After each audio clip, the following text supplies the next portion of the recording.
Halo, Assalamualaikum warahmatullahi wabarakatuh. Waalaikumsalam warahmatullahi wabarakatuh. Waalaikumsalam warahmatullahi wabarakatuh.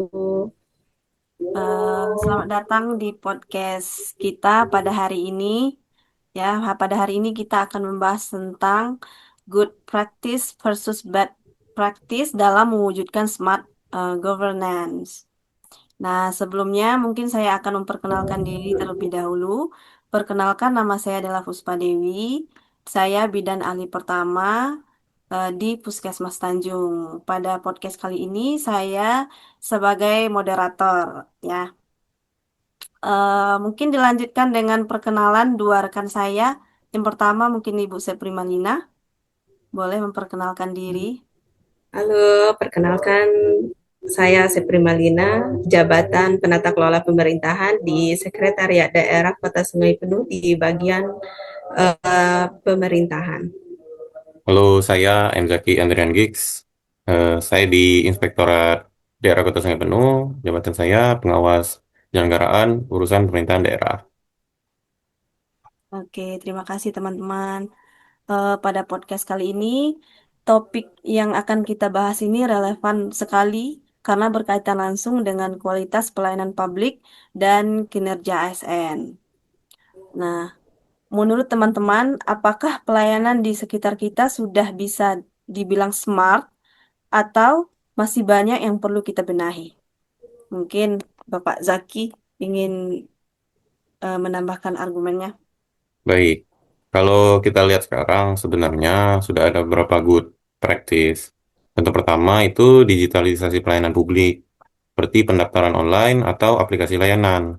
Ini sangat membantu karena masyarakat tidak perlu antri lama-lama. Kemudian contoh kedua, sistem merit dalam rekrutmen ASN, misalnya dengan CAT yang lebih transparan dan objektif. Oke, baik sekali ya. Kalau Ibu Sepri Malina, bagaimana? Baiklah, saya akan menambahkan sedikit. Mungkin ada juga praktik baik berupa kolaborasi antar instansi, misalnya integrasi data antar dinas. Ini membuat pelayanan jadi lebih cepat dan tidak tumpang tindih. Nah, menarik sekali. Nah, menurut teman-teman ini, apa kunci keberhasilan dari good practice ini? Mungkin Bapak Zaki? Baik, kuncinya ada beberapa menurut saya, yaitu pemanfaatan teknologi digital, kemudian SDM yang kompeten dan adaptif, dan tentunya dukungan dari pimpinan. Dan jangan lupa juga adanya profesionalisme ASN serta penerapan sistem merit yang konsisten. Baik, terima kasih Bapak Ibu. Nah, kemudian bagaimana cara menyebarkan praktik baik ini ke unit lain? Eh, Menurut saya itu ada pelatihan dengan peningkatan kompetensi, ada sharing antar instansi, kemudian replikasi sistem yang sudah berhasil. Juga penting untuk membangun budaya kerja yang kolaboratif dan inovatif sesuai konsep Smart ASN. Baik, terima kasih buat untuk dua rekan saya yang telah memberikan argumennya terkait good practice ya. Mungkin yang kedua kita akan bahas tentang bad practice-nya. Nah, sekarang kita bahas sisi sebaliknya ya. Apa saja bad practice yang masih terjadi, Bapak Zaki? Ada beberapa yang sering kita lihat, seperti pelayanan yang lambat dan berbelit-belit, serta prosesnya yang masih manual, dan juga terjadi kurang responsif terhadap masyarakat. Baik, saya tambahkan mungkin yang pertama yaitu nepotisme dalam jabatan, selanjutnya kurangnya transparansi dan tidak maksimalnya penggunaan teknologi. Kalau menurut Bapak Ibu, apa penyebab utama dari masalah ini? Bapak Eh, Zaki mungkin? Menurut saya SDM yang belum siap digital, kemudian sistem yang belum terintegrasi, dan juga tentunya kurangnya pelatihan. Kalau dari Jadi Ibu menurut Primalina bagaimana? pendapat Menurut pendapat saya, yang pertama yaitu budaya kerja yang lama, lemahnya pengawasan, dan sistem merit belum berjalan optimal. Oke, baik sekali. Nah, kemudian bagaimana cara mencegah bad practice ini agar tidak terulang seperti itu? Nah, ada beberapa cara tentunya. Yang menurut saya ada digitalisasi pelayanan, kemudian standarisasi SOP, kemudian pelatihan ASN secara berkala. Oke. Selain ada Ibu cara-cara tadi, Maina? juga ada cara selanjutnya yaitu penguatan sistem merit, evaluasi kinerja, dan transparansi dalam pelayanan.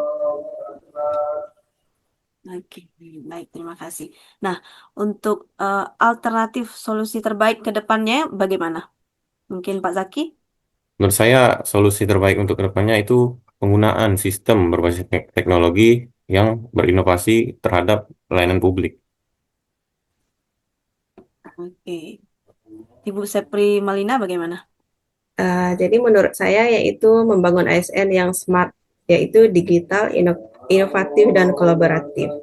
Integrasi sistem antar instansi. Oke. Kalau kita kaitkan dengan ASN, apa peran pentingnya? Dalam Pak manajemen Zaki. ASN, penting adanya sistem merit, kompeten profesionalisme, dan kompetensi. Sedangkan dalam smart ASN harus melek digital, adaptif, inovatif, dan kolaboratif.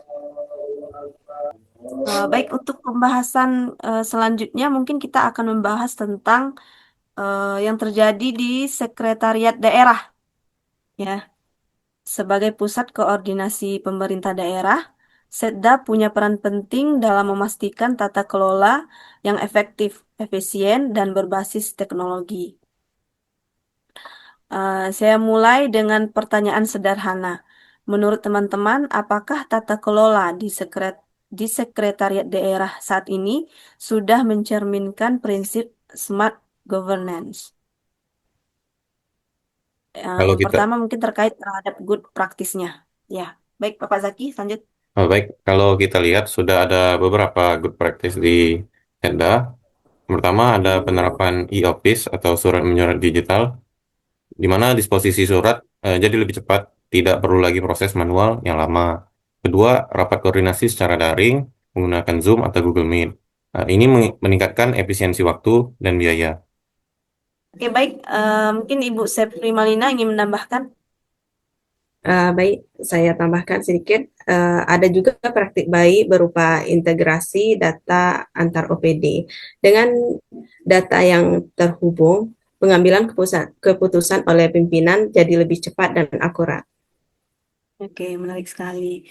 Nah, menurut teman-teman sekalian, apa kunci keberhasilan dari praktik-praktik ini? Bapak Zaki mungkin ingin menjawab. Baik, menurut saya itu pertama ada pemanfaatan teknologi digital, kemudian dukungan pimpinan dan SDM yang mau belajar dan bersikap adaptif. Oke, baik. Terima kasih. Nah, Ibu Sepri Malina sendiri ingin menambahkan. Dan ada juga adanya koordinasi antar bagian yang kuat, penerapan profesionalisme ASN, sistem kerja yang mulai berbasis kinerja. Oke, lalu bagaimana cara kita menyebarkan good practice ini ke seluruh bagian atau OPD lain? Mungkin Bapak Zaki. Baik, ada beberapa cara. Yang pertama itu pelatihan penggunaan e-office, kemudian pendampingan bagi unit yang belum terbiasa, dan ketiga ada sosialisasi terkait pemanfaatan digitalisasi. Oke, kalau menurut Ibu Sepri Malina bagaimana? Baiklah, selain cara yang disebutkan oleh Bapak Zaki tadi, ada juga cara selanjutnya yaitu replikasi sistem ke seluruh OPD dan benchmarking antar daerah dan membangun budaya kerja kolaboratif dan inovatif. Baik, terima kasih kepada Bapak Ibu terhadap informasinya, terhadap ilmunya tentang bad practice. Yes, betul. Bad practice. Good Good, practice. good ya. Ya, good. Ah. Oke, untuk selanjutnya mungkin kita akan bahas tentang uh, bad practice-nya ya. Tadi sudah good practice. Sekarang kita bahas sisi sebaliknya lagi. Apa saja bad practice di lingkungan Setda? Mungkin dari mungkin dari Ibu Sepri Malina, bad Jadi ada practice-nya. beberapa yang masih terjadi. Yang pertama yaitu proses administrasi yang berbelit-belit. Yang kedua, disposisi surat yang lambat, serta ketergantungan pada proses manual. Oke. Menurut Bapak Zaki, Baik, ada beberapa. Saya tambahkan itu ada penempatan jabatan yang belum sepenuhnya berbasis kompetensi, kemudian kurangnya transparansi dalam proses kerja, kemudian ada koordinasi antar bagian yang belum optimal. oke. Nah, menurut teman-teman, apa penyebab utama dari masalah ini? Mungkin Ibu Sepri Malina ingin menjawab? Penyebab yang pertama yaitu mungkin yang pertama paling utama yaitu SDM belum sepenuhnya siap digital. Yang kedua, kurangnya pelatihan dan selanjutnya sistem belum terintegrasi. Oke. Kalau dari Bapak Zaki sendiri? Itu tentang budaya kerja lama yang sulit berubah. Kemudian sistem meritnya belum berjalan optimal dan pengawasan yang masih lemah. Hmm. Lalu bagaimana cara mencegah eh, bad practice ini agar tidak terulang?